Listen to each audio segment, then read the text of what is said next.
Système et compagnie, le podcast qui vous accompagne à piloter votre business en ligne. Je suis votre hôte, Sonia Laurent-Bourg, et ma mission est d'accompagner les web entrepreneurs à changer sereinement d'échelle de business. Je vous invite à découvrir des concepts, astuces, conseils qui vous permettront de mettre en place les systèmes et les structures dont un business en ligne a besoin pour grandir. Let's go pour un nouvel épisode. Hello Romain, comment vas-tu? Ça va, Sonia, et toi? Écoute, ça va super. Je suis ravie de t'accueillir. Je disais en off, même un peu impressionnée, parce que pour moi, tu es la référence en ce qui concerne la structure d'entreprise, du milieu infopreneurial. Voilà, donc quand j'ai vu notamment tes process de gestion du podcast pendant la conférence que tu as fait durant le séminaire chez The Bee Boost, j'ai un peu, comme disent les Canadiens, j'ai capoté, quoi. Tu vois. J'étais en mode, oh mon Dieu, mais c'est trop bien. Euh, du coup, je sens qu'on va être parti pour un épisode full valeur, parce que je sais que quand les personnes de mon audience te découvrent, généralement, ça fait, tu sais, comme le petit emoji avec le cerveau qui, Explose. qui explose, Tu comme fais ça. très bien l'emoji, je trouve. Ouais, malheureusement, les auditeurs ne verront pas. Ah oui. Et du coup, j'avais vraiment à cœur de te faire découvrir à mon audience. Et pour ceux qui te connaissent déjà, de remettre une petite couche sur tout ce qui est structure et professionnalisation d'entreprise. Et donc aujourd'hui, je t'ai invité, Romain, pour parler des best practices pour structurer et professionnaliser son business en ligne. Et parler aussi un petit peu des erreurs que tu vois fréquemment chez les personnes que tu accompagnes. Est-ce que tu es prêt pour cet échange? Je suis prêt. Vas-y, Trop bien. shoot. Let's go. Euh, Romain, tu es le fondateur des réseaux d'entrepreneurs M67, Network 78 et l'incubateur 56, le réseau historique, je crois. Est-ce que tu peux te présenter pour ceux qui ne te connaîtraient pas et présenter un petit peu ce que tu fais? J'aime bien cette première question de podcast. Et je trouve que tu as très bien introduit déjà les programmes. Qui je suis, j'essaie d'être l'humain le plus Hmm. complet possible. Ça, c'est la première chose. Et puis un humain qui porte plusieurs casquettes. Alors j'ai la casquette de papa avec mes 2 enfants, ma casquette de mari, et j'ai aussi ma casquette de chef d'entreprise. Et je pense que si je commence comme ça un peu mon intro, c'est qu'on va parler de structuration. Et la structuration, s'il y a bien un des avantages de la mettre en place pour son business, au-delà de la pérennité de son business, c'est aussi de pouvoir jouer sur toutes les casquettes de la vie de l'entrepreneur. Et sur le point plus particulier de ce que je fais, ou plutôt, j'ai envie de te dire, de ce que l'on fait, parce qu'aujourd'hui, c'est pas que Romain Collignon qui anime la boîte. On est une petite vingtaine de collaborateurs maintenant à accompagner les entrepreneurs. On est en fait le partenaire structurel de Boîte Web. Effectivement, historiquement, dans la verticale de l'infoprenariat, même si de plus en plus, on va commencer à travailler, on commence à travailler avec d'autres secteurs. Et tout simplement parce qu'on part du constat, c'est que la croissance, ça ne s'improvise pas. Hmm. C'est avant tout une intention qui doit être structurée pour durer dans le temps. Et donc, ce que l'on propose, eh bien, à travers nos accompagnements, comme tu as cité, hein, l'incubateur 56, le 67 ou le 78, eh bien, c'est d'apporter la structure à chaque étape de maturité de l'entrepreneur et de l'entreprise. Et puis, on le fait avec un petit twist qui est celui de la puissance de la communauté, parce qu'on est autant peut-être, je pense, connu pour la structuration de business que par l'animation en fait de communautés d'entrepreneurs, qui va faire que, au-delà de structurer le business, qui peut être des fois froid dans son approche, il y a vraiment un Ouais, côté humain dans la façon dont on aborde les choses. trop bien. Merci pour cette présentation. Tu fais bien de le préciser. C'est souvent cette thématique de structure, de système, de process, ça a un peu mauvaise réputation. Et alors que non, pas du tout, on va en parler, c'est vachement cool comme sujet. Et encore plus, tu as complètement raison, quand on le met au cœur d'une communauté où en fait on se base aussi sur des échanges, des bonnes pratiques, des expertises, des expériences, etc. Écoute, je te propose de rentrer dans le vif du sujet directement. J'ai une première question super large, donc aborde-la vraiment comme ça te vient. Concrètement, professionnaliser son business, qu'est-ce que ça veut dire selon toi? C'est un mot un peu fourre-tout, mais en même Eh oui. temps qui est assez essentiel. Je sais pas, le premier synonyme de professionnaliser, ce serait pour moi durer.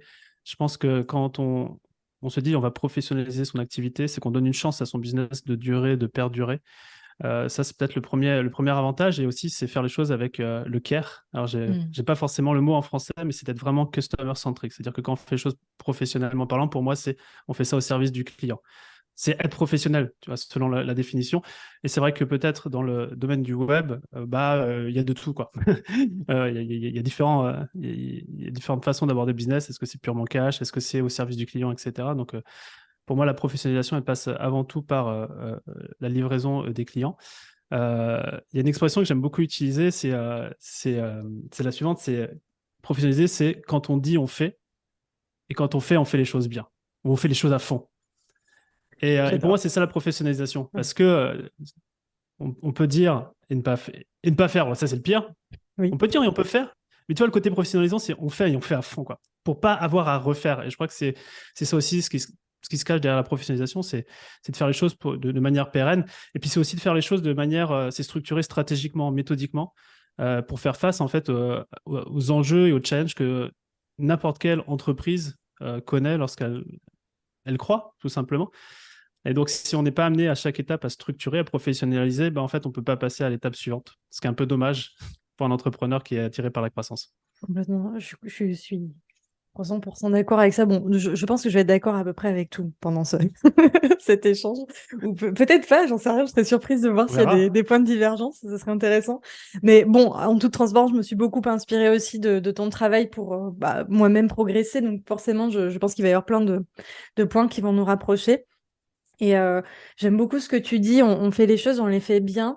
Tu sais, ça me fait penser à un film que j'ai vu. Alors, j'ai complètement oublié le nom.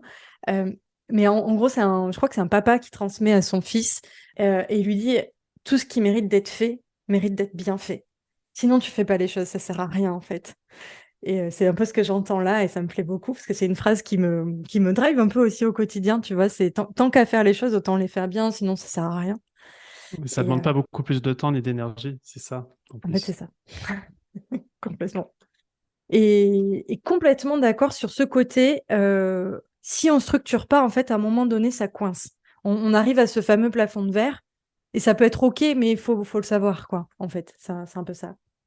Ouais, plafond de verre, et puis aussi, je pensais pas forcément parler avec toi aujourd'hui, mais burn-out et toi, toutes Ouais. ces maladies de l'entrepreneur en particulier, qui arrivent parce qu'on veut toujours faire plus. On est naturellement calibré, ou dans notre ADN, la growth, la croissance, ça fait partie de nous. Sinon, on ne ferait pas ce métier-là. Mais si on met pas la structure derrière, en fait, on est capé, et surtout, en fait, on se grille par tous les bouts. Tous les bouts. Donc, quand j'associais structure et liberté, il y a aussi structure et santé.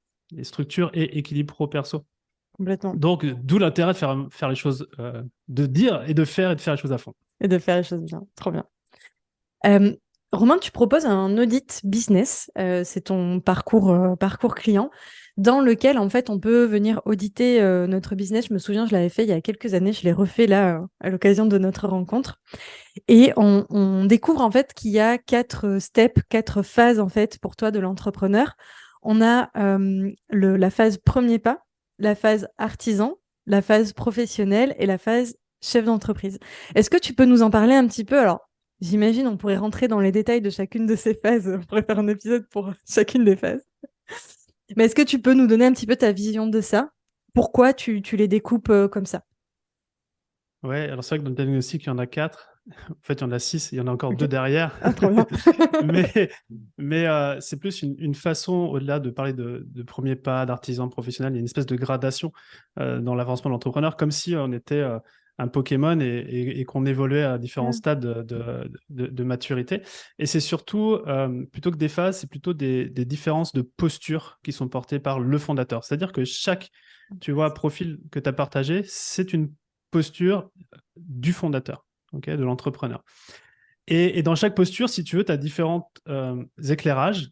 Tu as l'éclairage mindset, c'est-à-dire que le mindset d'un entrepreneur, on va dire, premier pas, tu vois, le premier pas, si je caricature, c'est celui qui va se lancer, mm, qui va faire ses premières ventes, qui va travailler sur son product market fit.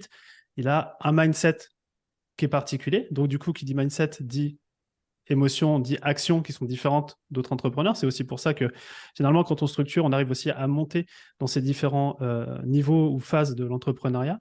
Donc, il y a le mindset. Un autre éclairage, ce sont les rôles, les responsabilités. Toi, au Mhm. démarrage, on est au fourmelin, on fait tout. Quand on avance dans ces étapes-là, on a, on a tendance à faire beaucoup moins de choses opérationnelles et beaucoup plus stratégiques, par exemple, et la structure y contribue. La taille de l'équipe aussi, elle change. Et les enjeux et les challenges même de la boîte sont différents. Et les enjeux de structuration aussi sont différents. Donc, si je fais juste, tu vois, effectivement, je ne vais pas refaire le, le diagnostic. Et d'ailleurs, je ne le connaîtrais pas par cœur, tu vois, si on l'a structuré pour justement pouvoir le Le- fournir sans que j'aille le répéter à chaque fois. Mais Excellent. tu vois, première phase, premier pas, bah voilà, c'est les premières ventes, product market fit, on se teste.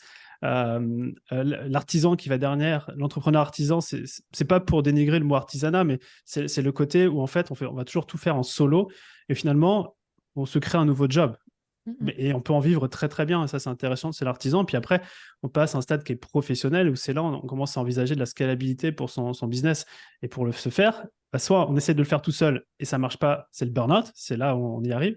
Soit on commence à se dire, à structurer, à vouloir s'entourer, etc. Et quand on commence à s'entourer, finalement, on se rend compte qu'on va commencer à prendre une posture de plus de chef d'entreprise, où là, le focus, c'est vraiment de pouvoir mettre en place une équipe qui est efficiente pour prendre des responsabilités, prendre des décisions, avoir des systèmes efficients pour délivrer, marketer, vendre son expertise ou son produit, son Tout service. à fait. Et puis à un moment donné, quand tout ça, ça tourne, bah, on a plus une posture, on va dire, de dirigeant, de CEO, tu vois, ça serait la cinquième phase, où finalement, on est beaucoup plus là dans la stratégique, dans la vision, on est là pour ouvrir comment dire, des nouveaux marchés, ce genre de choses, beaucoup plus dans le futur. En Je fait, vois. on travaille plus dans l'opérationnel du présent. On a les équipes pour ça. On travaille sur le futur, à ce que va devenir l'entreprise. Et après, tu as des postures un peu ultimes, qui est un peu celle d'investisseur, où voilà, on va confonder une boîte, on n'est plus du tout opérationnel, on est cofondateur. Et là, on va apporter notre expertise ou notre argent. Enfin, ça dépend un peu de ce Oui. qu'on peut mettre sur la table. C'est un petit peu ça, les six stades, si tu veux, de développement. Trop bien, hyper intéressant. Ça m'appelle une question, parce qu'il y a un truc que je retiens qui est hyper important, dont tu as parlé, c'est le côté mindset. C'est vrai que moi, je vois sur les personnes que j'accompagne, ok, il y a des problèmes de méthode, de structure, de gestion de projet, mais finalement, j'ai un peu cette sensation que c'est pas le plus compliqué, parce qu'une fois qu'on a la méthode ou qu'on a délégué à la bonne personne, le problème, il passe. En revanche, là où je vois le plus de challenge pour la majorité des entrepreneurs, c'est ce côté mindset. Parce que il y a plein de peurs, de croyances, de blocages, en fait, qui sont liés à tout ça. Surtout quand on a commencé, on était en mode premier pas artisan et on n'a pas toujours, comment dire, pensé au départ qu'on allait progresser. On se fait, enfin, souvent, moi, en tout cas, les profils que je vois, c'est des profils qui se sont fait avoir en quelque sorte, tu sais, par la croissance. Ils se sont fait emballer dedans. Et donc, ils n'avaient pas du tout anticipé tous ces questionnements liés au mindset. Et donc, c'est souvent là où ça bloque le plus. Et du coup, je me demande, est-ce que tu pourrais détailler un petit peu si tu vois des choses particulières hein, en termes de mindset entre professionnel chef d'entreprise CEO et CEO investisseur. Est-ce que, en fait, ma question, elle est plus même, elle va être même plus globale que ça. Je vais même te faciliter un peu la chose. C'est, est-ce que quand on est passé chef d'entreprise et qu'on a passé ces étapes mindset, il y en a encore d'autres difficiles qui nous attendent? Ou ça va à peu près, on commence à maîtriser et on est plus serein de ce point de vue-là? Je vais répondre à ta dernière question et je vais revenir sur la première. Ok. Sur la dernière, je pense que oui, de mon expérience, c'est plus facile parce que comme tu as déjà fait des cycles, pour ma part, moi j'ai fait tous les cycles. Mhm. Bah, je sais en gros, toi là, je suis dans la phase CEO investisseur, je suis entre ces deux phases-là. J'ai commencé à trouver des patterns Ok. dans les différentes évolutions de l'entrepreneur, comme le Pokémon. Tu vois, quand on a fait 5 transformations, tu vois à peu près c'est quoi la sixième. Et tu sais que ça fait partie du processus, donc tu as accepté que si tu voulais croître, il fallait passer par ces processus. Ok. Et ce qui est assez magique, et tu vois, on peut faire le lien avec le mastermind ou la communauté, c'est que plus tu traînes avec des gens qui sont dans des postures supérieures à toi, plus tu vas modéliser en fait leurs actions Je et vois. leurs décisions. Et ça, en fait, c'est de la modélisation un peu l'épigénétique. C'est du mindset, comment dire, c'est du transfert de mindset ou du transfert de conscience, si tu veux, juste par le côté humain de la chose. C'est-à-dire que tu ne poses même plus la question de quel mindset ou pas, c'est que tu as des pairs ou des gens à qui tu veux ressembler, qui font les choses différemment, et bah, tu sais qu'il faut faire les choses différemment. Mais si tu Ok. veux, tu as moins de peur derrière. Par exemple, s'il y a des gens qui ont des peurs de l'argent, qui n'ont pas forcément leur trésor au démarrage, bah, quand tu es à ces stades-là, tu l'as plus celle-ci. Donc, tu es en mesure de prendre plus de risques aussi. Tu as une aversion au risque. Le risque, c'est un muscle. Et plus tu en as pris, plus en fait, ton muscle du risque, il est entraîné à prendre de plus grands risques ou prendre des décisions différentes qui te paraissent moins risquées du coup. Et c'est pour ça que ça évolue, j'ai le sentiment, de plus en plus vite. Par contre, il y a toujours ces paliers qui sont là. C'est juste que ça devient une habitude de les passer. D'accord. Maintenant, il y a peut-être deux éléments en particulier que je vois bien. Le premier, c'est le lâcher prise. Ça, c'est hyper clé. Et tu vois, l'investisseur, à la fin, il lâche prise complètement. C'est-à-dire qu'il est juste là. En tant que cofondateur, il va investir, il va peut-être être là au board. Et voilà, il a confiance donc, il a complètement lâché prise. Et je crois que quand on commence en premier pas, on fait tellement tout, c'est qu'on a besoin de tout contrôler, on a besoin de tout faire. Et donc, la notion de contrôle et de lâcher prise, elle est hyper importante. Donc, ça, je sais qu'au démarrage, par exemple, lâcher prise sur le recrutement, premier assistant qu'on pourrait recruter, c'est un truc de fou. Ouais. Moi, il y a encore 2 semaines, j'ai quelqu'un qui est arrivé dans l'équipe. Je fais ah bonjour, bah t'es nouvelle personne dans l'équipe, enchanté et tout, et je l'avais pas vu, je l'ai pas vu arriver. Donc et maintenant, ça me paraît normal. Ça me ferait très très bizarre maintenant de faire des recrutements. Donc ça, c'est un premier point, c'est de lâcher prise. Et la deuxième, je crois que c'est purement la posture que tu as, c'est-à-dire que si tu te vois comme un artisan ou un professionnel, tu auras des actions, tu prendras des décisions liées à ce statut-là. Mm. Si tu te vois comme un chef d'entreprise, c'est un peu fake it until you make it. Bah, du coup, tu prends d'autres décisions. Et un des exemples que j'aime bien partager, je pense que j'avais partagé ça à la conférence du Bichot, c'était les 3 niveaux de délégation Mm. où, en fonction de ton stade d'entrepreneuriat, tu arrives à déléguer des tâches. Au départ, c'est dur. Après, tu te dis, il faut que je délègue des responsabilités. C'est-à-dire, c'est pas seulement l'exécution des tâches, c'est aussi, je te donne un projet, peu importe comment tu le fais, tu arrives à le déléguer. Et à Mm. la fin, le truc un peu ultime de libération de l'entrepreneur fondateur, c'est déléguer les décisions. T'imagines, tu donnes une carte de crédit sur, je sais pas, un budget à Ouais. 50 000 euros. Ok, c'est pas toi qui fais le truc. Bah, tu vois, ça, c'est un muscle aussi qui doit se travailler. Et aussi, du coup, de s'entourer. En fait, quand tu as la posture qui est bonne, tu as des gens qui vont venir autour de toi à qui tu es en mesure de déléguer des Mm. décisions aussi. Et j'espère avoir fait le tour. Je ne sais pas si c'était structuré ma réponse du coup, mais j'essaie de l'attaquer de différents angles. Oui, en tout cas, moi, je retiens 2 choses pour résumer. C'est que bah, déjà, la première, tu as un discours assez rassurant, malgré tout.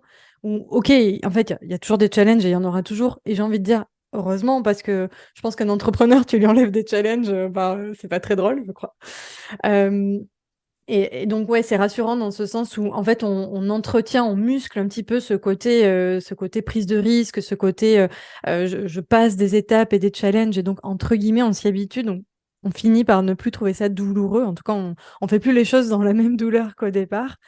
Et il y a une autre chose que j'ai entendue et que j'ai envie de retenir, c'est le côté il faut être prêt à travailler son mindset, en fait. Ça va bien se passer, mais il faut être prêt, en fait, à passer des étapes un peu, parfois, difficiles, compliquées, c'est douloureuse peut-être au départ, mais une fois qu'on les passe petit à petit, puis on va les passer, puis ça va être tranquille, quoi. Mhm. Et là, tu as mentionné être prêt à travailler son mindset. Moi, je ne suis pas coach dans l'âme, tu vois. Ouais. C'est-à-dire que le mindset, heureusement, dans l'équipe, on a des super coachs pour ça. Mais j'ai toujours eu du mal il faut travailler son mindset. Déjà, il y a le il faut, Mm. il y a une notion d'obligation et de Mm. base, c'est contre, contre Je c'est comprends. toi, il y a la procrastination derrière. Et je crois que la seule chose à faire, c'est juste de prendre la décision et d'agir, en fait. Mm. C'est moi, en tout cas, c'est mon remède pour, même quand c'est d'agir dans l'incertitude. Voilà, c'est ça la précision. Trop bien. Hyper sage comme, comme pensée à méditer. Exactement, en fait, c'est un épisode philosophique. Mais j'espère qu'on peut amener aussi, justement, à travers ces notions de structure, de système qui sont très strictes et, enfin, en tout cas, vues comme telles, Mm. finalement, à apporter cet espace de réflexion autour parce que, ben, en fait, c'est pas juste mettre en place un système et un process, quoi. C'est plus que ça. Je vais passer sur le sujet suivant. Je pense qu'on partage la même vision de la structure. En tout cas, je partage la tienne, à savoir qu'elle est vectrice de liberté et c'est pas du tout une prison en fait dans laquelle on viendrait s'enfermer. Et en fait, moi, je rencontre souvent des entrepreneurs qui sont intuitifs, créatifs et qui ont peur en fait de cette structure-là. Est-ce que on peut explorer ce sujet ensemble et l'idée que j'ai derrière ça, de te questionner sur ce sujet-là, C'est un petit peu de rassurer les gens, justement, comme je viens de le dire à l'instant, sur non, mais en fait, c'est OK, ça va bien se passer. Si tu structures, tu vas pas perdre ta créativité. Ouais, ouais, c'est un petit peu genre la première objection Et oui, qu'on peut entendre. Et en fait, ça dépend avec qui on va parler. oui, En intro, je te disais qu'on a historiquement beaucoup travaillé avec la verticale de l'infoprenariat. On commence à travailler avec d'autres verticales pour qui c'est beaucoup moins présent. Tu vois, cette objection elle est beaucoup moins présente. Et je intéressant. crois que dans le monde infoprenarial, on a beaucoup de créatifs. On a beaucoup de créatifs. Et c'est pour certains, ils viennent juste de sortir du corporate. Hmm, Ils avaient cette âme d'entrepreneur. Ils ont besoin de servir, d'aider, de créer un produit qui va aider leur clientèle. Et donc, en fait, revenir dans la structure, c'est comme retourner dans une certaine prison. Et ils viennent juste de sortir de prison du corporate. je vois. Et dans les autres verticales, c'est beaucoup moins le cas. Déjà, d'une part, parce que généralement, les entrepreneurs ne sont pas seuls fondateurs, ils sont cofondateurs. Et tu as toujours un profil créatif et un profil structurant, à minima. Donc finalement, si tu prends la verticale de l'infoprenariat, il y a une certaine schizophrénie où tu dois être Oui, visionnaire, inspiré, créatif et en même temps structuré, rationnel. Et bah, ça fit, ça fit pas bien les deux en même temps.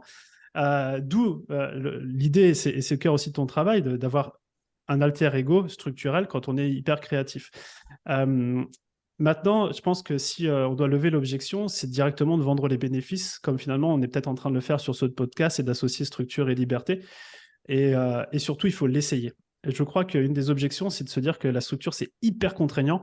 Or, juste une petite gestion d'un Google Agenda, mais bien fait, ça te change ta vie. Et donc, si tu fais juste ça, et je crois qu'il faut juste l'essayer parce que voilà, en fait, la structure, elle doit pas être dogmatique, elle doit pas être genre juste, OK, tu as ton business, je te mets dans une cage et vas-y, ça va fonctionner comme ça. Je pense qu'en fait, que n'importe quelle structure fonctionne, tant qu'elle fonctionne pour l'entrepreneur qui est au centre.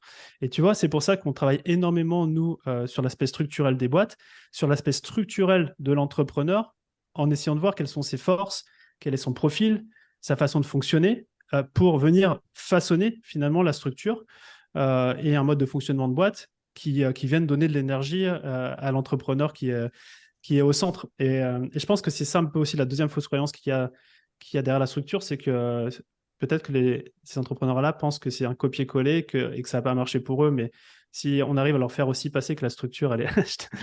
Vous voyez pas ça en vidéo, mais Sonia, elle est en train de dire merci, mais tu dois te battre tous les jours pour passer ce discours, peut-être. En tout cas, oui. voilà ce que je voulais poser autour de la structure et de la créativité. Peut-être que tu as aussi des compléments, toi, à partager. Bah, complément validation, c'est-à-dire que déjà, j'entends plusieurs choses intéressantes. C'est le côté, déjà, il y a plusieurs niveaux de structure. Tu vois, tu parles de la structure de l'entreprise, tu parles de la structure de l'entrepreneur, du dirigeant. Et ça, je crois que c'est important de le souligner parce que souvent, les entrepreneurs voient ça comme en tout cas ceux de l'infoprenariat, voient ça comme une espèce de gros bloc un peu flou. Ils savent pas par quel angle l'aborder. Et en fait, il y a plusieurs strates, il y a plusieurs étapes. Donc, c'est aussi se rassurer sur le côté, ça va bien se passer, on va aborder les points un par un. Il y a plusieurs niveaux, quoi, tout simplement. Et on va en parler d'ailleurs juste après de quel premier niveau toi tu recommandes de travailler. Et ça va être aussi rassurant de se dire, OK, je suis pas obligée de tout travailler en même temps. Mm. Et j'aime beaucoup ce que tu dis sur le côté, on est, on n'est pas obligé de faire une espèce de, tu sais, de structure bazooka, tu vois, avec des process, des sous-process, des outils de partout, etc. Et j'ai même envie de dire, plus la structure sera simple, mieux ce sera pour tout le monde parce qu'une entreprise, on le voit d'ailleurs dans les grandes entreprises, et c'est d'ailleurs de ça, je pense que se sont sortis les personnes qui sont sorties du salariat dont tu parles, c'est ils sont dans des structures tellement complexes et où, en fait, il y a même plus de place pour l'humain de se mouvoir dedans. Que forcément, ça fait peur, quoi. Tu dis structure, ils sont là, non, on n'en parle pas, j'ai j'ai besoin de me mouvoir dans mon Laisse-moi propre. tranquille. Voilà. Et en fait, oui, le message, c'est qu'on peut très bien construire des structures qui soient minimalistes, simples, qui conviennent à la taille de l'entreprise qui existe. Et moi, ce que j'aime bien dire aux gens qui viennent me voir, c'est on va. Alors, peut-être ça va moins te parler parce que tu es un mec, mais aux nanas, je leur dis, peut-être que ça va te parler, on va voir. Tu sais, ce fameux jean dans lequel tu es trop bien toute la journée, il te va comme un gant. tu pourrais le garder, tu vois, tu arrives chez toi, tu le gardes encore. Ben ça, c'est la bonne structure. C'est celle qu'on va construire, c'est celle qui te va bien aujourd'hui. Et en fait, si tu grossis, c'est OK. Le jean, on va mettre du tissu en plus, on va le faire grandir avec toi. Versus cette espèce de jean infâme que tu portes toute la journée, t'as qu'une hâte, c'est de rentrer chez toi et te mettre en pyjama. Ça, c'est la mauvaise structure. C'est ce que tu disais, essayer de faire des choses qui existent déjà et c'est pas l'idéal, quoi. C'est pas l'idée, en fait. Ce qu'on veut, c'est faire quelque chose qui nous convienne, peu importe le niveau. Et moi, j'ai même envie de dire que de la structure, c'est intéressant d'en mettre dès le premier niveau, qui est celui des premiers pas, de l'artisan. Alors, c'est des toutes petites choses. Il n'y a pas besoin d'avoir un Notion avec 15 bases de données dedans. Mais voilà, en gros, mon avis là-dessus, qui je rejoins complètement le tien. Euh, j'ai envie de rebondir sur quelque chose que tu as dit, qui est, tu as parlé d'une notion que j'avais pas prévu d'aborder, mais je me dis c'est trop dommage de pas en parler avec toi parce que je sais que tu portes ce sujet, ce concept en tout cas, celui de l'intégrateur et du visionnaire. C'est un sujet que j'ai pas abordé encore, je crois, dans le podcast au moment où celui-ci sort, donc ça va être intéressant Mhm. de l'explorer avec toi. Euh, est-ce que tu peux nous donner ta définition de ce concept-là et nous dire un peu ce que tu en penses? Alors, le concept pur et dur, il a été formalisé notamment à travers un livre qui s'appelle Rocket Fuel. Il s'appelle Mark Winter, qui a été coécrit aussi avec Gino Wickman. Et Gino Wickman, c'est le fondateur de l'IOS, l'Entrepreneurial Organization System. J'espère que je suis bon avec mes mots en anglais là, en live. Mais tout simplement, ça part d'un constat. Et encore une fois, qui, moi, m'avait surbluffé, peut-être quand il y a 5 6 ans, quand je suis tombé dessus, notamment en venant de la verticale infoprenariale, parce qu'on n'est qu'un seul fondateur. Et dans d'autres verticales, c'est beaucoup plus compréhensible. C'est de se dire qu'en fait, à la tête d'une boîte, tu as deux acteurs. Tu as celui qui est le visionnaire, le CEO, on peut l'appeler aussi comme ça, et tu as celui qui intègre la vision, qui fait vraiment en sorte que bien, ces idées soient transcrites, structurées, systématisées, qui est le COO, on pourrait l'appeler comme ça. Ces deux personnes ont une ADN entrepreneuriale. C'est pas que le CEO qui est entrepreneur, ce sont les deux dans l'âme. Et les plus grands exemples, c'est plutôt. Et sauf qu'il y en a un qui prend énormément de la lumière, c'est le CEO. Et c'est pour ça qu'on a l'impression que l'autre n'existe pas. Mais l'autre, en fait, il existe en interne dans la boîte. Mm. Et il y a plusieurs grandes boîtes. J'en prends une, Disney. Disney, tout le monde connaît Walt Disney, le fondateur, etc. Je te pose la question, qui était son frère, son intégrateur? C'était Roy. Et si Disney pouvait dire, je veux faire un Disneyland en Floride et tout, celui qui faisait en sorte que ça soit réel et concret, c'était son frère Roy. Et je pense que bah, du coup, ce concept, et c'est cool qu'on en parle dans le podcast, c'est de se dire que si on n'est pas deux, un structurel et un vision, en fait, si on est seul, on fait les deux. Et souvent, on fait les deux très très mal. Parce que, et dans un sens, moi, ça a été aussi un de mes challenges au départ dans l'entrepreneuriat. Parce que j'ai peut-être l'opportunité d'avoir un petit peu les deux. C'est-à-dire que je suis à la fois intégrateur et visionnaire, parce que j'ai un parcours, enfin, je suis ingénieur, etc. Mais pour la boîte, en fait, en maintenant les deux, c'était impossible. Donc, il a fallu que je trouve quelqu'un qui soit meilleur que moi encore en structure, intégrateur, pour justement me laisser vraiment dans ce rôle de visionnaire, d'aller dans le futur.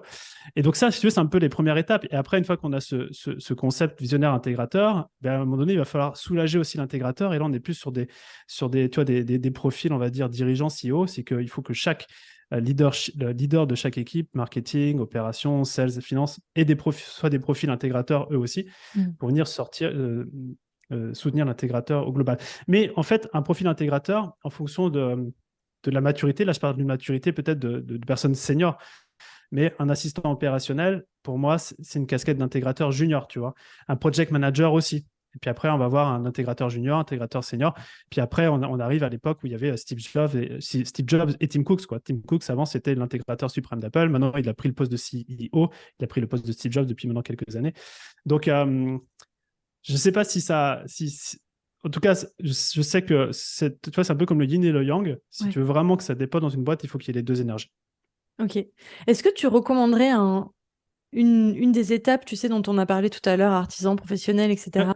Une étape clé où, selon toi, c'est le moment vraiment de recruter quelqu'un parce que on est d'accord qu'au début, ne serait-ce que pour des raisons financières, on peut pas Mm. recruter l'intégrateur. Ouais, bien sûr. Attends.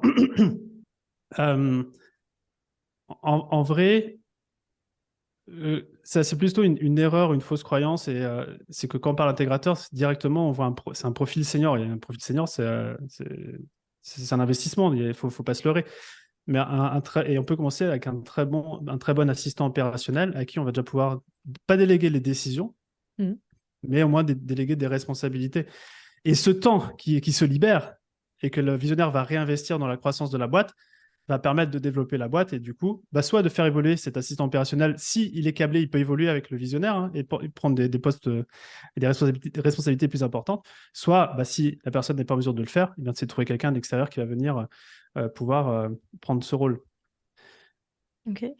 C'est hyper intéressant. Tu vois, c'est quelque chose, un angle sous lequel j'avais pas forcément déjà réfléchi sur le fait que, en effet, un assistant opérationnel, quelque part, c'est déjà un intégrateur junior.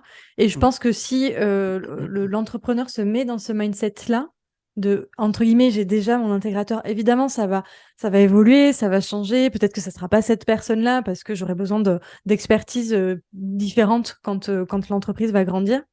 Mais ça peut peut-être un petit peu rassurer l'entrepreneur et aussi lui donner des indications sur le recrutement. Parce que souvent, on ne sait pas très bien qui recruter en opérationnel. Le premier assistant, t'en parlais tout à l'heure, c'est Mm. j'ai besoin de quoi? J'ai besoin de qui? Je ne sais pas, je suis perdue. Et si on a ce concept déjà en tête, ça peut donner quelques pistes sur les compétences qu'on va rechercher chez l'assistant. Ouais.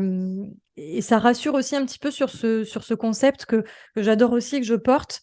Mais c'est vrai que je le trouve très théorique et conceptuel et pas toujours très réaliste et adapté en fait au milieu de l'infoprenariat en fonction des niveaux bien sûr d'entrepreneuriat. Mais du coup, c'est intéressant que tu aies réussi comme ça à transformer quelque part Ouais. la vision du concept, tu vois. Le bouquin notamment, c'est déjà pour des boîtes installées. Et nous, dans nos C'est ça. programmes, on le voit, les personnes qui commencent à recruter un intégrateur full-time, elles font à minima 500 000 de chiffre annuel, minima. Hmm, Donc, et c'est plus autour du million, hein, en vrai. ok. Ouais, hyper Mm. intéressant. C'est hyper bien de donner quelques points clés comme ça. Alors, c'est pas toujours évident de dire, bon, bah, quand tu fais 500 000, il faut faire ça, parce que c'est Non, pas bien toujours sûr. vrai, mais ça donne quelques généralités, points de repère. Trop cool. Puis après, Merci pour... Ouais, encore une fois, c'est quand, tu vois, quand on est bootstrap, c'est-à-dire quand on génère soi-même sa trésorerie, quand tu vas prendre des entreprises qui lèvent de l'argent, ils ont le chèque, ils embauchent directement un gars hyper calibré, et forcément. voilà, donc ça change, c'est pas la même façon de fonctionner. Oui, oui, c'est des problématiques différentes. Complètement, j'entends complètement. Ok, merci beaucoup de t'être arrêté un petit peu là-dessus. On va revenir du coup sur un sujet que j'évoquais tout à l'heure, qui est le côté qu'est-ce qu'on structure en premier. On disait qu'il y avait plusieurs niveaux, plusieurs strates de structure. Donc, on parle beaucoup, et moi la première d'ailleurs, mea culpa, je me dis qu'il va falloir que je revoie un petit peu ça, de créer des systèmes au sein de l'entreprise pour professionnaliser. Et on parle de process, de gestion de projet, de management, bref, tout ce qui constitue finalement la couche, la phase entreprise. En fait, il y a une chose dont on parle moins, que toi, tu recommandes de Je structurer vais en revenir. premier. Oui. Est-ce que tu peux nous dire ce que c'est? Qu'est-ce qu'il faut structurer selon toi en premier? On l'a un tout petit peu évoqué tout à l'heure. Et nous Mm. expliquer pourquoi, en fait, pourquoi, selon toi, c'est ça en premier. Ouais. En fait, ça part d'un constat, c'est que on va parler de l'entrepreneur fondateur initialement, et, et tu verras qu'après ce que je vais partager, tu peux refaire le même topo pour les équipes à terme. Mais le constat, c'est que les ressources de l'entrepreneur, elles sont limitées au démarrage. Elles sont limitées en temps qu'on peut investir dans les actions, en argent qu'on peut investir, ça dépend des boîtes, mais généralement ça peut être le cas, en focus, c'est-à-dire l'attention qu'on peut mettre sur certaines tâches, et l'énergie que l'entrepreneur a au quotidien. Tu vois, sur ces quatre ressources, au final, c'est limité. Mm. Et s'il y a, bon, si la personne est hyper focus, déjà c'est cool. Si elle prend bien soin d'elle et son énergie est toujours au top, c'est cool. Maintenant, le temps est on a 24 heures par jour. Et au final, le temps, on le dit, hein, c'est de l'argent, mais c'est le temps qu'on a qui nous permet de générer de l'argent. Et c'est l'argent qu'on a via la structure qui nous permet de regagner du temps. Et c'est un cercle après très vertueux. Le truc, c'est que on doit protéger tout ça. On doit protéger ses ressources, on doit notamment protéger son temps. Mm. Et il y a quelque chose que les GAFA ou les GAFA même ont très bien compris, c'est que ce qu'ils recherchent chez nous, mais les entrepreneurs, tout le monde, en fait, c'est la course au focus. On veut le focus des gens, on veut le temps des gens. C'est ça la monnaie pour eux. Oui. Et donc, du coup, il faut juste se protéger de tout ça et protéger son temps. Et la structure, c'est pour ça qu'on en parle de structure, une structure, elle est là aussi pour protéger. Elle est là pour pérenniser, elle est là pour protéger.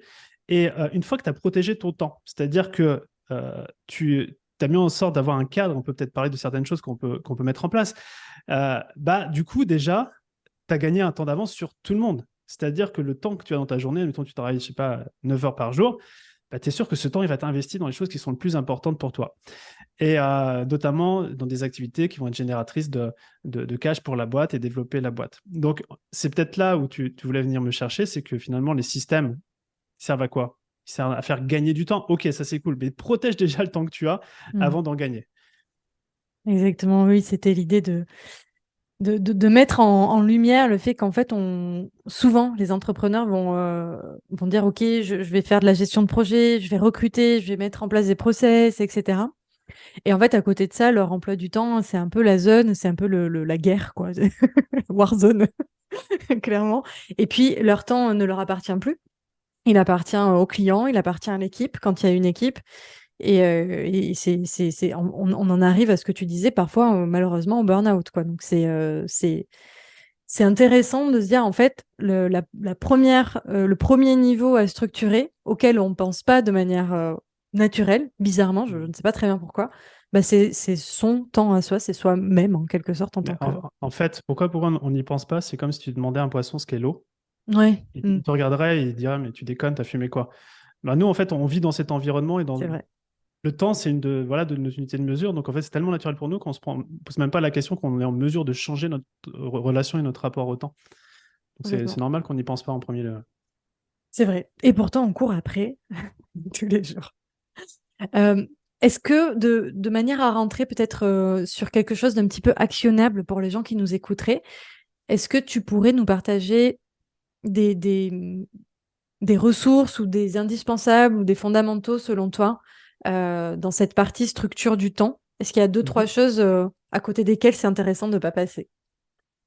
Ouais, carrément. Bah, tu vois, on parlait du calendrier tout à l'heure. Pour Mhm. moi, genre, le premier truc qu'on fait, c'est structure ton calendrier parce que Mhm. généralement, on structure nos journées par rapport aux emails que l'on reçoit. Et donc, les emails que l'on reçoit, c'est juste des sollicitations externes sur notre propre temps. Mais Mhm. ça, il faut juste le savoir. Donc, d'ailleurs, quand on délègue quelque chose, la première chose à déléguer, c'est la boîte email pour avoir un espèce de filtre. Et donc, le calendrier, à titre d'exemple, ma journée, elle est pilotée au calendrier. Mon calendrier est toujours ouvert, je sais exactement ce que j'ai, ce que je vais avoir, etc. Et dans ces périodes de temps, notamment, que ce soit alloué 1 heure, 2 heures, je marque exactement ce que je vais faire dedans, les activités qu'il y a dedans. Et ça, c'est continuel, hein.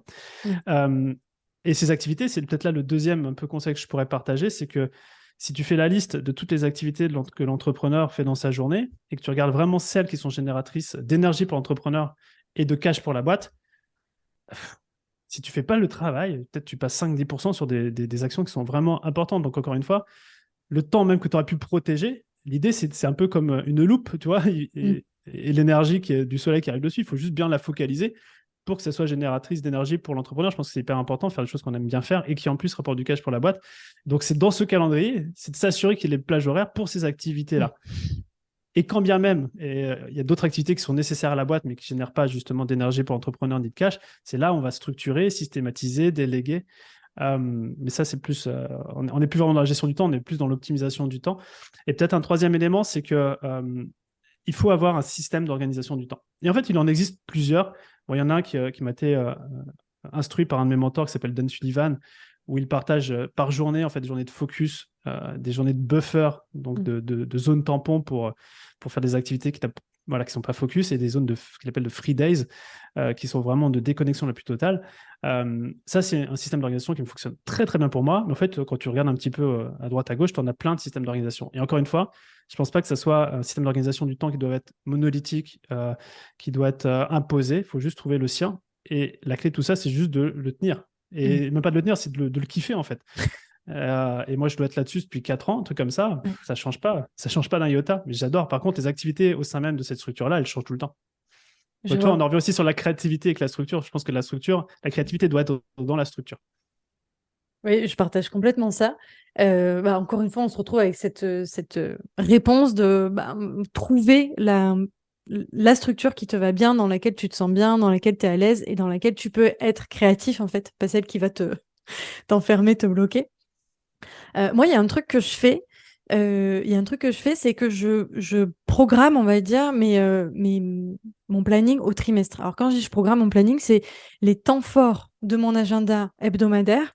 Donc, si je reprends un peu sur ce que tu fais, ça ressemble un petit peu à la même chose, hein. C'est des journées buffer où je vais faire plein de choses. Il y a des journées très focus sur les projets. Il y a des journées clients dédiées aux clients, etc. Je les cale en fait au trimestre et chaque trimestre, je viens en fait remettre en question cet ordre-là finalement établi et qui peut être amené à bouger de trimestre en trimestre. Parfois, ça va rester 6 mois, 9 mois de la même façon.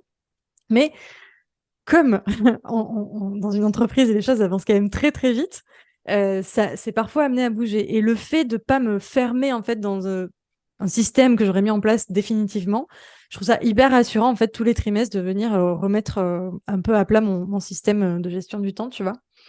Je sais que quand je partage ça, notamment à certains de mes clients, ça les rassure de dire oh ouais c'est bon, je peux tout remettre à plat et en question dans 3 mois. Voilà sur les petites choses que je peux apporter là-dessus. Hmm. Mais merci pour ces partages, parce que du coup, on est sur quelque chose de plus actionnable, parce que c'est un peu le problème souvent des systèmes et structures et de tous ces mots un peu valises, c'est que on comprend ce que c'est, mais on fait quoi dedans concrètement, en fait? Ah ouais, C'est pas exactement. toujours Non, mais évident. déjà, quand on voit, tu vois, dans ton intro, tu parlais du système autour du Mm. podcast structure, justement, comment tout est déployé, bah, rien que le fait de voir ce qui est mis en place, bah, directement, la structure, il faut le voir pour le croire et pour avoir envie de le faire. Et quand on parlait de l'objection tout à l'heure, juste de le faire une fois, de le voir une fois et de voir les bénéfices, je trouve que ça débloque plein de choses derrière. On a Mm. envie d'en mettre partout après. Oui, c'est vrai. Ça devient addictif, attention. Je vais revenir un tout petit peu sur les autres briques dont tu parles, notamment dans ta conférence. C'était intéressant. Donc, tu vois la première brique comme la brique du temps de l'entrepreneur. Et puis, par-dessus, on va ajouter les systèmes, les process, l'équipe.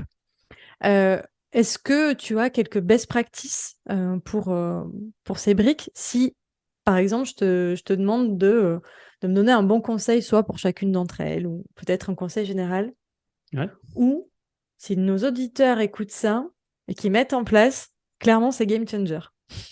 Ok, bah, on va faire le deuxième cas si tu veux. Euh, Système. Alors, système, en fait, il y en a tellement. Donc, je vais en Ouais, prendre un. Et il y en a un qui me vient en tête parce que, pour la petite anecdote, là, on parle de business. ouais, Et tu sais que des fois, on dit le business, c'est la famille. Bah, si tu veux, nous, depuis 5 mois, on pilote la famille comme un business. Donc, on a mis aussi en place ce système excellent. pour la gestion, organisation familiale. Et donc, du coup, j'ai commencé à implémenter des systèmes de famille inspirés du business. Et le truc qui, de base, j'ai fait, c'est de mettre un point hebdo avec ma femme. Et donc, du coup, le point hebdo avec l'entrepreneur ou le point hebdo avec son collaborateur, si on en a un, c'est la première cadence à tenir. Donc ça, tu vois, c'est un système pour piloter la boîte avant même de parler de trimestriel, d'annuel, de one-one, tout ce que tu veux, parce que tu peux mettre en place plein de Oui, systèmes. Pour moi, le point hebdo, c'est le truc sur lequel ça se met en place, simplement avec les sujets à discuter, à résoudre de la semaine. Qu'on a prêt, on discute un sujet, on l'assigne sous format de tâche, on met une deadline. Si on fait juste ça en système et qu'on n'en manque aucun, ça c'est hyper important, c'est game changer pour n'importe qui. Je dis ça parce que oui, on l'a entendu le conseil et tout, on le fait une fois, 2 fois, 3 fois, puis après, bon, finalement. Mais en fait, c'est le fait de garder cette pulsation hebdomadaire. Alors, on est câblé, nous, en tant qu'être humain, justement, sur une pulsation, tu vois, hebdo, enfin journalière, hebdo, mensuelle, trimestrielle, annuelle. Et donc, il faut respecter aussi ce rythme-là dans le business pour que ça soit naturel avec le rythme un peu humain dans la façon dont on fonctionne. Donc voilà, le système, je dirais point hebdo. quand même, trop bien. Hyper puissant et hyper simple à mettre en place, hein. Il n'y a pas besoin de beaucoup de choses. Ok, si on part sur la brique process. Process. Alors, process, justement, là, le process, souvent, c'est ce qui bloque tout le monde parce qu'on on fait des trucs hyper compliqués. Donc, s'il y avait un process pour déjà un processus ou c'est important d'en mettre en place quand on sait qu'on va répéter une tâche, répéter une action. D'accord? Ça, c'est le premier. Mais je pense que si je devais écrire ou faire un process en 4 étapes hyper rapide, première phrase, ça serait pourquoi c'est important ce truc? J'écris juste ça. Pour nourrir le why de la tâche, pour pouvoir la déléguer, que la personne ait comprenne pourquoi ce qu'elle fait est important. Le Excellent. deuxième point, c'est juste d'écrire les critères de succès de cette tâche ou de ce process, c'est-à-dire à quoi ça doit ressembler une fois fini. Oui. Mais genre, très concret, hein. Le 3, c'est le step by step pour réaliser la tâche. Et la quatrième étape, c'est d'enregistrer un loom ou une petite vidéo de tout ce qui a été fait. Il n'y a pas besoin de plus. Et si tu fais ça pour toutes les actions qui sont répétées dans le business, ça ne sert à rien de. En fait, il faut commencer à écrire un process quand tu as marre de faire la tâche, de la voir revenir tout le temps. Voilà, là, c'est le bon moment pour le faire. C'est ça. Mais c'est bien aussi sur des tâches, moi je sais que j'en fais pas mal sur des tâches que je fais pas souvent, mais où, tu vois, justement, quand je vais la faire, je vais pas avoir besoin de me souvenir de tout ce que je dois faire dans cette tâche-là. Et tu vois, moi, dans mon business, je suis carrément en mode solopreneur, hein. Mm. Et je trouve quand même que c'est hyper intéressant d'avoir des process sur certaines choses où tu gagnes un temps fou. Bon, honnêtement, je vois par exemple un exemple sur les onboarding clients. Je prends pas beaucoup de clients, donc j'en ai pas, j'en fais pas tous les jours, Mm. typiquement. Et donc, quand j'ai mon process avec moi pour le faire, c'est hyper fluide, hyper simple, hyper rapide, quoi. Ah, mais bien sûr, mais Mm. à fond et à fond. Et d'ailleurs, c'est les choses les plus dures à processiser. Tu vois, nous, on a des process annuels. Donc, quand je me dis, tiens, je vais structurer ça, je sais que je vais m'en resservir dans un an. C'est ça. Mais dans un an, qu'est-ce que tu es content l'année passée d'avoir fait un truc, même si c'est un semblant de truc, au moins tu as une base pour démarrer et itérer sur le process. Mais c'est exactement ça. Oui, c'est un peu. On l'a pas forcément dit de cette manière, mais tout ce qui est structure et système, moi, je le vois vraiment comme la chose dans laquelle, en fait, je vais venir poser mon cerveau. Et en fait, du coup, après, je me sens bien, quoi. J'ai plus à réfléchir à cette chose-là. Et les Mm. process, notamment, sont très, très bons pour ça. Mm. Trop bien. Merci pour l'astuce, le why, tu vois, c'est un truc que je mets pas forcément dans les process et je trouve ça, enfin, surtout quand tu délègues, c'est hyper intéressant de l'avoir. Très cool. Mm. Une best practice pour le côté team. Équipe, équipe, Ouais. équipe. Euh, alors, tiens, ouais, quand on parlait tout à l'heure que c'était important de structurer sur les forces de l'entrepreneur, sur ses spécificités, etc. Quand on commence à avoir des équipes, c'est aussi hyper important de connaître comment un membre de l'équipe fonctionne. Toi, quelles sont ses forces, tu donnes une tâche, comment il va la faire, parce que voilà. Et moi, il y a un outil, un test qui s'appelle notamment le Strengths Finder Mm. de Gallup, où je suis hyper fan, où on Ok. va, on va découvrir un peu ses forces principales, la façon dont on fonctionne. Il y en a 34 dans le test et on est tous une combinaison spécifique de chacun, répartis dans différentes catégories qui sont l'influence, la stratégie, l'exécution, etc. Donc de base, utiliser et faire un test aux candidats sérieux pour un job, c'est chouette parce que du coup, ça ment pas le test. Donc on voit comment la personne elle est câblée pour un poste. Donc de base, moi si je confronte ou on confronte un profil avec son StrengthsFinder par rapport au poste pour lequel on va recruter, on sait direct si d'une part ça va matcher pour nous, ça évite des frictions plus tard et surtout s'il va s'épanouir à fond dedans. Mm. Et donc, si tu veux, pour moi, ça, c'est un outil que ça doit coûter une cinquantaine d'euros où tu te dis, ouais, je le fais à chaque candidat ou je sais pas, les deux, trois candidats sérieux sur la fin parce que quand même, ça t'enlève une grosse probabilité de faire une erreur de recrutement. Oui, puis après, sur le fonctionnement au quotidien, c'est hyper intéressant de se former quand tu manages, de Mm. te former sur cette partie un petit peu plus psychologique en quelque sorte, toute proportion gardée. Mais c'est vrai que moi j'ai tendance, alors je suis pas encore complètement formée dessus, mais j'ai tendance à regarder surtout la partie, enfin le test disque que tu dois connaître aussi, Ouais, ouais. qui marche aussi très bien. Et c'est vrai qu'après au quotidien, dans ta façon de t'exprimer avec X ou Y personnes dans l'équipe, dans la façon que tu vas avoir de le challenger, de lui demander des choses, de, bref, de collaborer, quoi, tout simplement. Ça va avoir, enfin, tu vas pouvoir avoir un impact dessus. Et c'est intéressant, en effet, de s'intéresser à ce côté-là. Complètement. Trop bien. Allez, dernier petit point, enfin, ou avant-dernier, sur, là, on va passer un petit peu de l'autre côté de la force. On a parlé des best practices. L'idée, là, c'est de te demander un petit peu les pires erreurs, finalement, que tu peux voir. J'imagine que en accompagnant les entrepreneurs, comme tu le fais, je sais pas, tu en accompagnes peut-être, je me dis des dizaines, mais peut-être même des centaines tous les ans, si on compte l'incubateur, Ouais. facilement, ouais. Mm. J'imagine que chaque année, tu dois avoir pas mal d'erreurs. Et ces erreurs-là, en fait, moi, ce que je vois, c'est qu'elles mettent souvent les entrepreneurs dans l'inconfort. On a parlé même tout à l'heure, ça peut même aller jusqu'au burn-out, ce qui est vraiment très mauvais. Euh, Est-ce que tu pourrais nous partager une ou deux mauvaises pratiques, je vais dire en français et l'anglais qui me vient, pratiques, euh, qui, selon toi, tu les as repérées, il faut vraiment arrêter, tu vois. Si les auditeurs là écoutent et qu'ils se reconnaissent là-dedans, faut switcher. Ouais. Alors, c'est des erreurs, mais c'est aussi issu de, tu vois, un petit peu de fausses croyances. Initialement, tu vois, une des premières, c'est de se dire, OK, bon, je vais automatiser, toi. Genre, Mm. l'automatisation, c'est un peu le buzzword où tu as l'impression que ça va résoudre tous tes problèmes, où je vais Ouais. déléguer, mais en fait, je délègue pas, j'abdique, tu vois. Ouais.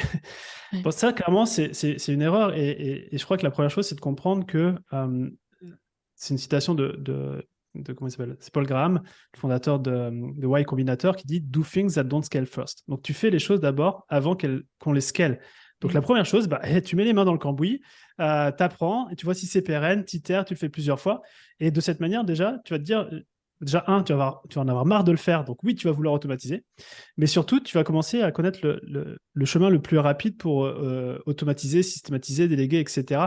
Donc, je pense que la première erreur, c'est de se dire, je veux automatiser un truc qui n'a même pas déjà été prouvé, testé. Donc, ça, c'est peut-être le premier que je pourrais partager. Et le deuxième erreur, j'en ai un paquet, mais qui me vient en Oui. tête, c'est de mettre la charrue avant les bœufs en termes de structuration. Et Mm. moi, je pense que j'ai fait l'erreur parce que je suis un gros fan de ça. Et donc, j'ai lu énormément et j'étais inspiré par plein de trucs. Et donc, j'ai voulu structurer des fois ma boîte comme une grosse boîte, mais avec une petite structure. Et c'est bien de garder toutes ces idées-là dans un coin parce que tu sais qu'un jour, dans 1 an, 3 ans, 5 ans, tu vas le mettre en place. Mais le truc, c'est que si tu veux mettre en place toutes ces structures dont tu n'as pas besoin, tu Mm. vois, c'est comme si tu veux, je sais pas une métaphore, mais c'est, oui, exactement, tu vois, c'est acheter un bazooka pour tuer une mouche, toi. C'est Ça ça. sert à rien. Le bazooka, t'attendras quand tu auras un mammouth, j'en sais rien. Mm. Bref. Et du coup, bah, quand tu fais ça, le problème, c'est que ça te prend beaucoup de bande passante en termes de ressources, de temps, de focus, d'énergie, que tu devrais passer notamment dans d'autres activités, qui est celle de générer du cash. Et donc, il faut faire gaffe aussi à ça, quoi, de ne pas mettre la charrue avant les bœufs. Voilà, deuxième erreur. Je sais pas si t'en veux d'autres, mais Bon, après, oui, on pourrait passer du temps à en chercher, mais non, l'idée, c'était vraiment, ouais, celles qui te viennent, elles sont assez pertinentes. C'est vrai qu'on a tendance à tout vouloir automatiser en se disant c'est la solution. Et ça me fait rebondir sur un aspect spécifique qui est aussi souvent les entrepreneurs qui recrutent pour la première fois leur assistant ou assistante ont cette sensation que ça va résoudre tous les problèmes aussi, ce qui est absolument faux. En fait, c'est deux leviers hyper puissants mais qui ne se suffisent pas à eux-mêmes, en fait. mhm. C'est un peu ça. Ok, dernière objection qu'on peut avoir, en tout cas que j'ai, et sur laquelle j'avais envie de t'interroger, de te challenger, c'est on pourrait, j'imagine un auditeur qui prend la parole et qui te dit, ouais, ok, Romain, t'es super sympa, franchement, tout ce que tu dis, c'est top, ça a l'air génial. Mais sauf que moi, je croule sous le travail là, en fait. Et je vois pas comment je pourrais prendre le temps de faire des process, des systèmes, etc. Et en fait, je crois que je vais beaucoup plus vite à faire les choses. Ça va plus vite, je le fais, tu vois. Plutôt que perdre du temps, faire des process, etc. Qu'est-ce que tu peux lui répondre à cet auditeur? Tu vois, on en revient au mindset Ouais. artisan, professionnel. Et là, tu parles de je croule sous le travail, j'ai pas de temps. Bon, bah, déjà, tu sais que la première chose à structurer, c'est pas des systèmes, des process ou machin, c'est de structurer ton calendrier et ton temps. Donc, déjà, là, tu auras plus de temps, puis on aura une autre discussion. Yes. Mais même là, il peut te dire, mais tu sais, j'ai même pas le temps de structurer mon temps. Ah, Mm. merde, dans la merde. Mais, euh, mais la meilleure façon, encore une fois, quand on n'a pas le temps, et c'est juste de s'entourer. Tu vois, tu prends un bras droit. Tu vois. Si tu n'as pas le temps, bah, tu as peut-être l'argent. Et Mm. utilise cet argent pour te racheter du temps. Donc, j'aborderai sous cet angle-là aussi. Ok, ouais, ce que j'entends, c'est des ressources, il y en a toujours en fait. Et si c'est pas ton propre temps, parce que si t'en es potentiellement à ne même pas avoir le temps de structurer ton temps, a priori, tu as d'autres ressources et d'autres leviers que tu peux actionner dans ton business pour justement aller retrouver un peu de sérénité. Moi, il y en a un que j'aime bien conseiller, même si ça demande de la volonté, clairement, Ok. qui est de prendre le temps de faire un palier. Parce qu'en fait, souvent, les entrepreneurs avec qui je travaille, ils sont partis dans la croissance et en fait, ils se sont fait aspirer par cette croissance. Parce que c'est grisant aussi, hein. Il y a vraiment un côté challengeant, excitant, etc. Puis c'est pour ça qu'on est là, tu vois. Mais je pense que c'est nécessaire de faire des paliers. Et alors, faut trouver le bon moment stratégiquement pour le faire dans l'entreprise. Je pense que ça s'improvise pas non plus. Mais je dirais que c'est quelque chose d'assez nécessaire, tu vois, ça peut être pour structurer, mais ça peut être aussi pour aller améliorer des stratégies, améliorer le produit. Enfin, il y a plein de choses qu'on peut faire sur ces paliers-là, dont la structure. Et c'est un peu, ouais, moi, c'est un peu la réponse que j'apporte, même si forcément, demande de la volonté et d'arrêter le move en fait de son entreprise, enfin, de le contrôler en tout cas. Ouais, quand on est seul, peut-être. Et tu vois, ça m'a fait penser à une métaphore où le gars, il est en train de te dire, je suis en train de me noyer, je suis sous l'eau, mais il faut quand même que je continue à nager pour arriver. Bah non, juste avant, on remonte à la surface, prendre l'air. Voilà. Puis après, tu y retournes, quoi. Et dans d'autres contextes, ça paraît très évident, mais effectivement, dans l'entrepreneuriat, c'est le hard working et être busy, c'est valorisé dans la société. Donc, Hmm, prendre une petite pause pour structurer et prendre son temps, c'est c'est ça. moins le cas.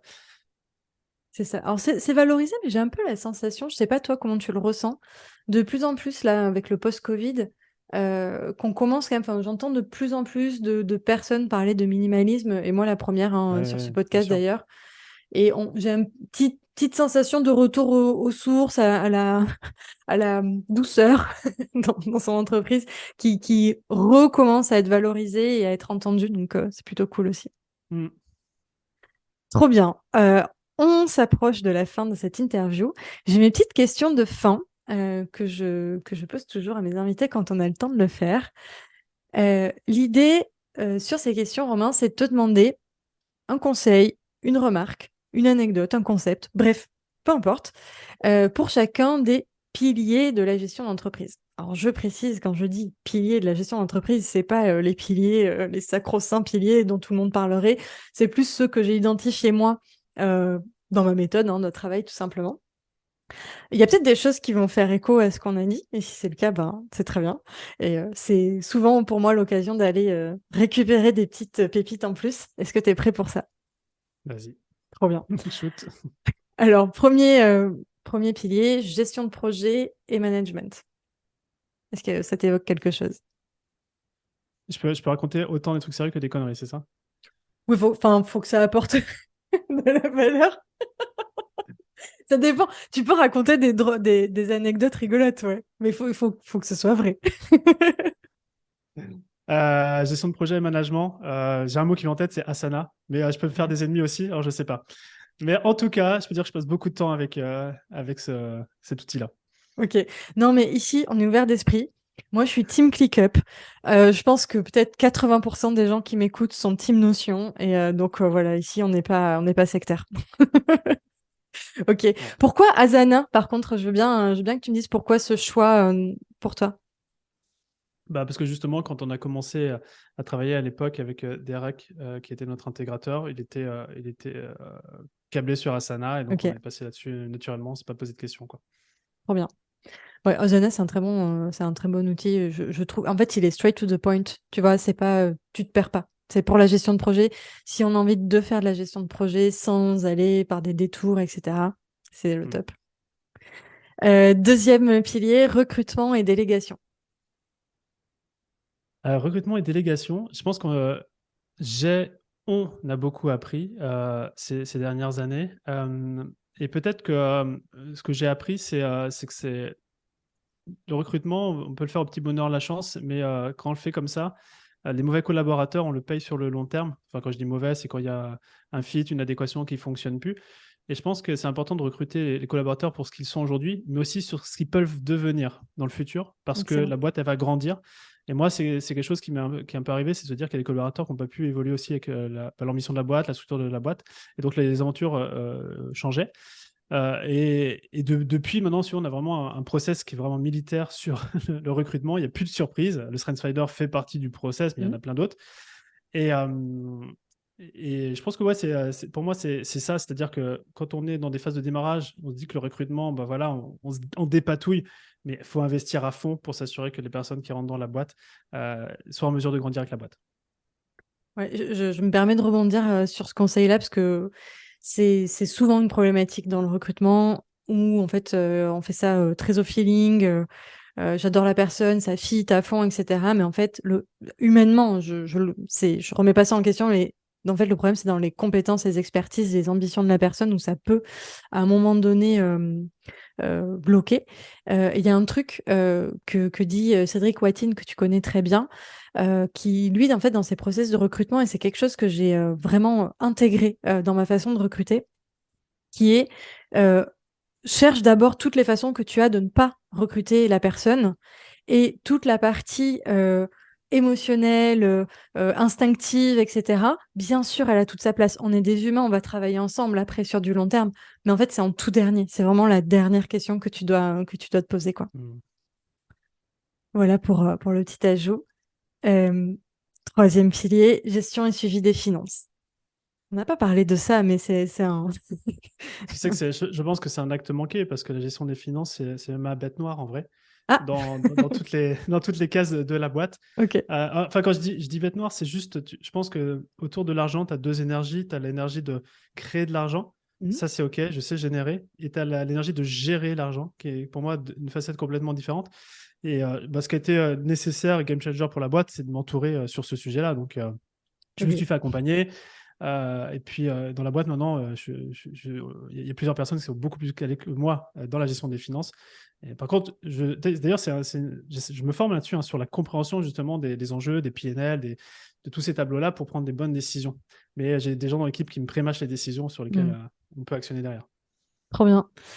Parfait. Ce que j'entends, c'est si tu sais pas faire, cherche quelqu'un qui sait faire. Et ça Exactement. me parle très bien. Aline disait quelque chose, d'ailleurs, elle a dit dans ce podcast-là, et j'ai adoré sa vision des finances, qui est en fait faire attention à ses finances. C'est vrai que bah, tu vois, le côté gestion, suivi, c'est toujours, enfin souvent en tout cas, la partie la plus complexe pour les entrepreneurs. Mais c'est apprendre la langue de la gestion financière, c'est en fait apprendre à parler la langue de son business. Et quand on apprend à la parler, c'est juste génial, quoi. Donc, toi, tu as recruté des traducteurs, on va dire, et c'est OK. Mais l'essentiel, c'est d'avoir en fait une compréhension de ce langage-là pour aller de l'avant. Ouais, même dans une métaphore un peu similaire, c'est racontez-moi l'histoire que racontent ces chiffres. Enfin, Exactement. l'histoire passée et l'histoire qui va Ouais, arriver. c'est ça. Oui, les chiffres ne mentent pas, généralement. Allez, dernier point, leadership. On a un petit peu abordé la chose sur le côté mindset. Qu'est-ce que ça t'évoque, toi? Est-ce que tu as un concept, une remarque à nous donner dessus? Dans ma posture de leadership, par exemple? Par exemple, ce Ouais, qui te vient, il y a plein de... C'est un peu comme la structure, il y a plein de strates en vrai ouais, bien dans le sûr. leadership. Le premier truc qui me vient en tête là dans le leadership, et enfin, c'est vraiment un truc sur lequel ça rejoint le quand on dit on fait, quand on fait à fond. Mm, Une de nos valeurs cœur dans la boîte, c'est d'être un exemple épique, epic example. Et je sais que moi, mon leadership est de l'idée, guider par l'exemple, voilà, de faire ce que je dis, etc., et de le faire vraiment à fond. Et je pense que tous les membres de l'équipe sont comme ça. Euh, Parce que, bah, en gros, c'est toujours une histoire de mimétisme, hein. mm. Comment veux-tu dire emmener des gens dans ton équipe dans une direction si toi tu fais l'inverse, quoi. Donc Oui, pour moi, c'est peut-être l'exemple le plus parlant de leadership qu'on puisse avoir. oui, hyper intéressant. Oui, on évite le fait ce que je dis et pas ce que je fais. Trop bien. Allez, dernière question. Est-ce qu'il y a une ressource, peu importe laquelle, que tu conseillerais aux entrepreneurs qui souhaitent professionnaliser leur business, qui souhaitent aller de l'avant en fait dans cette question de structure et de système? Bah, ton podcast, Ah bah je oui, pense. évidemment. Et puis elle tient aussi, qui est hyper passionnant, qui est dans un autre niveau. Donc c'est hyper intéressant de noter ça aussi. C'est que tu vois, dans mon podcast, on est plus sur la partie professionnelle, chef d'entreprise. Tu Mhm. vois, on va se situer à peu près ici. Dans ton podcast Structure, Romain, on va plus aller dans la partie, les deux suivants qui vont être CEO et investisseurs. Donc voilà, on se complète. Parfait. Ouais, mais tu vois, c'est peut-être pas une ressource que je vais te donner. Et très clairement, en fait, en termes de structure, je pense que c'est un conseil que je pourrais donner, c'est plus de consommer des ressources structure, non pas pour le futur ou ce que ça devrait être, mais pour les besoins du moment, tu Mm. vois. Donc, Excellent. je pense que juste dans une démarche de ressources de temps, encore une fois, Ouais. comme une des erreurs, c'est le risque d'implémenter des trucs qui sont trop avancés pour le niveau dans lequel on est. C'est toujours consommer par rapport à ce qu'on a besoin dans le moment, quoi. Ok. En tout cas, moi c'est ma façon de faire, hein, tu vois, pour écouter des podcasts, pour lire. J'ai tendance sur ma première force du StrengthsFinder, c'est le learner. C'est-à-dire que je peux passer jusqu'à 2h, 3h du mat à juste écouter du podcast, lire, je suis câblé comme ça. Mais des fois, c'était plus une addiction et j'apprenais sur tout et n'importe quoi. Et maintenant, vu que mon temps est plus limité, que je suis papa, etc., j'ai vraiment pris conscience que je devais investir mes ressources et consommer des choses sur mes sujets du moment. Ok, génial. Hyper intéressant. Puis tu sais, c'est très en vogue. Alors, comment dire, c'est très d'actualité. C'est plutôt ça le terme. C'est que rester dans une notion un peu d'écologie. Alors là, c'est pas pour la planète en soi, mais c'est d'écologie de soins de son propre système, hein, qui est aussi notre santé mentale, physique, etc. Donc, hyper intéressant. Et écoute, Romain, on a fait le tour de toutes les questions que j'avais pour toi Waouh! aujourd'hui. Est-ce que tu as un mot de la fin? Est-ce que tu as envie d'ajouter quelque chose? Bah moi, déjà, je voulais te remercier parce que j'ai pris beaucoup de plaisir à travers cet échange et c'est vraiment chouette de pouvoir geeker sur le terme de la structure. Et j'espère surtout que la conversation qu'on a pu avoir tous les deux a inspiré à ne serait-ce mettre en place qu'un calendrier structuré pour en plus après dérouler tout le reste. Exactement. Je plus sois, mais j'en ai pas le moindre doute. Un immense merci et à très bientôt. À très bientôt, salut! Salut!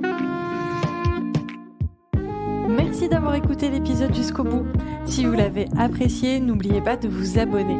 Vous pouvez soutenir le podcast en laissant un avis sur Apple Podcast ou Spotify. Quant à moi, je vous souhaite une merveilleuse journée et je vous dis à très vite dans le prochain épisode.